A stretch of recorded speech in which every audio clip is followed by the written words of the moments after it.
గా ఇరాన్ లోని ప్రసిద్ధ జామ్కరన్ మసీద్ గోపురం వైపే చూస్తోంది. దానికి కారణం ఇరాన్ ఆ మసీదు పైన ఎరుపు రంగు జెండాను ఎగురవేసింది.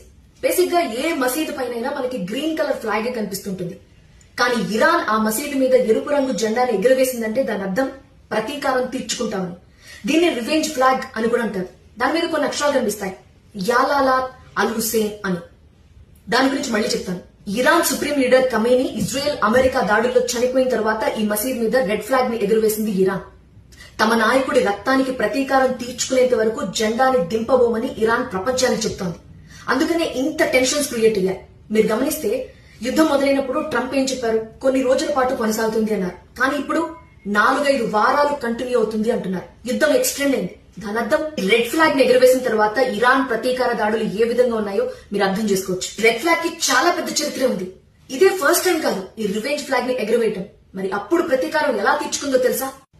1400 ఏళ్ల క్రితం క్రీస్తు శకం 680వ సంవత్సరంలో కర్బాలా యుద్ధం జరిగింది.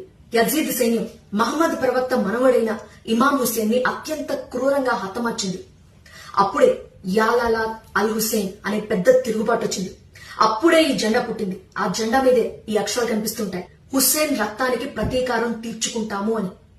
సరిగ్గా 5 ఏళ్ల తరువాత హుస్సేన్ ని చంపిన ప్రధాన దోషుల్ని వెతికి పట్టుకుని మరీ హతమార్చారు. అప్పటి నుంచే ఈ ఎర్ర జెండా ప్రతీకారానికి చిహ్నంగా మారింది. ఆ తర్వాత 2020లో అమెరికా చేసిన దాడుల్లో జనరల్ ఖాసిం సులేమాని చనిపోయిన తర్వాత ఈ ఎర్ర జెండాను ఎగురవేశారు. జెండా ఎగిరిన కొన్ని రోజుల్లోనే ఇరాక్ లోని అమెరికా సైనిక స్థావరాలపై క్షిపణి దాడులతో విరుచుకుపడింది ఇరాన్. మళ్లీ ఇప్పుడు ఆ మసీద్ మీద రెడ్ ఫ్లాగ్ ఎగురవేసింది ఇరాన్. అందుకనే ఇంత టెన్షన్స్ క్రియేట్ అయ్యాయి. ఈసారి ఇరాన్ ఏ విధంగా ప్రతీకారం తీర్చుకోబోతోందో అని.